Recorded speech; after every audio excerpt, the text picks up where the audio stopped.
Meanwhile, the French schoolteacher who led 10 of his students into a deadly avalanche in the Alps is now facing a manslaughter investigation. We want to show you still images that show the scene moments after the avalanche hit. Investigators say the teacher took the students onto a closed ski slope despite posted signs, a safety net, and a high avalanche danger. Two students, a 16-year-old and a 14-year-old boy, were killed along with a Ukrainian skier who was also on the slope.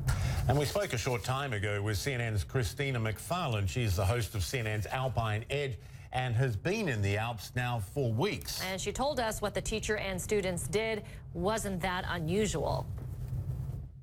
People ski off-piste a lot in Europe throughout the season, and the areas are not always marked by a sign, but if they are considered to be dangerous, then they are roped off.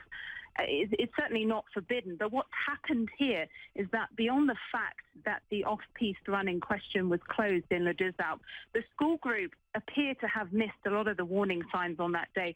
The avalanche level in Le Deux Alpes at that time was 3 out of 5. That means that as little as one person on that day could have triggered an avalanche. And there had been, I believe, 30 centimetres of fresh snow that had fallen the day before. Now, after mild conditions in the Alps, which is what we've seen in the early stages of this season, this is exceptionally dangerous because the snowpack can slip. And it also sounds like that it was unlikely that the school group were actually wearing the right equipment, which would be a probe, a shovel, an avalanche transceiver. These are standard pieces of equipment for anyone venturing off-piste. Now, when you add all that to the fact that they were attempting this descent on a black run, which is France's highest difficulty rating, a very steep slope, unfortunately, it's really a recipe for disaster in these type of conditions.